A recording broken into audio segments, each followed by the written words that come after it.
Teman-teman saya duduk di kursi roda ini sudah lebih dari 30 tahun.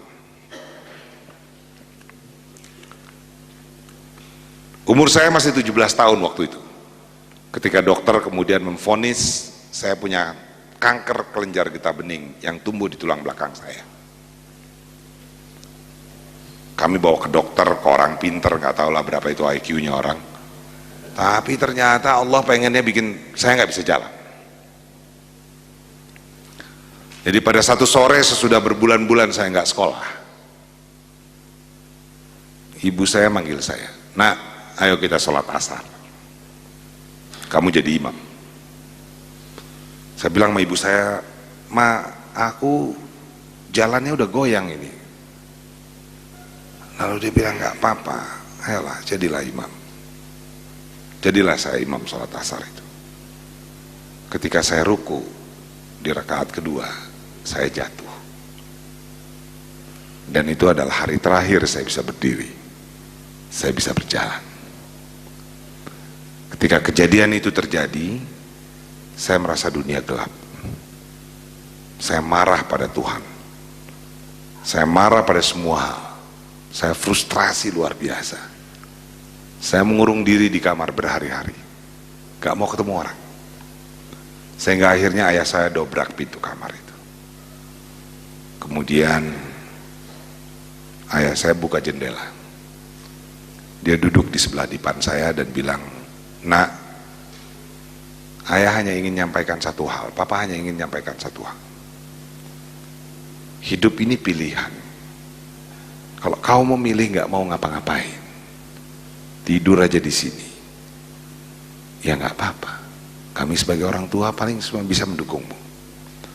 Tapi kalau itu pilihanmu, seumur hidup kau akan selalu merasa sedih.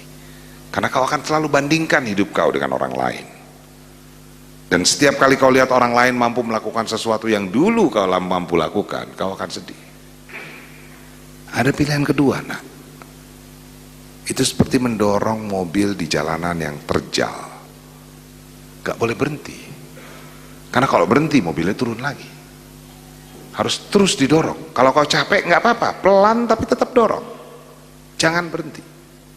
Dulu kau suka manjat tebing, nggak mungkin orang manjat tebing di kamar ini. Kau suka main teater, nggak cukup lapangan rumah kamar ini untuk orang main teater.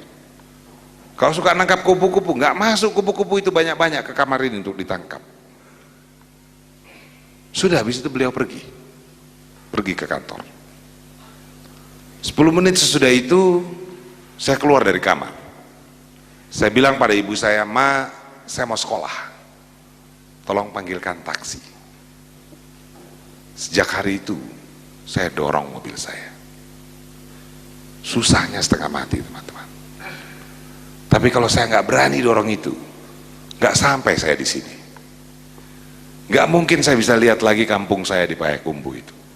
Nggak mungkin saya bisa lihat Lombok, New York, Paris, Gorontalo, dan seterusnya. Karena untuk naik pesawat aja susah aja setengah mati. So teman-teman, setiap orang pasti punya kesusahannya. Anda pasti punya kesusahan masing-masing. Dan ada bagian kesusahan yang hanya dibuat oleh Allah untuk Anda sendiri, untuk dihadapi. Berhentilah berharap orang lain mengerti apa yang Anda susahkan. Karena nggak bakalan. Satu-satunya cara adalah menghadapinya. Ketika Anda berani hadapi itu, maka ada sebuah kekuatan yang diberikan oleh Yang Maha Kuasa yang tidak diberikan kepada semua orang. Kekuatan itu adalah kekuatan memantul balik, yang akan membuat Anda memantul tinggi ketika Anda dihempaskan ke bawah. Jangan pernah takut pada kesusahan yang Anda hadapi. Apapun itu, jangan pernah menyerah. Selamat mendorong mobil Anda. Thank you.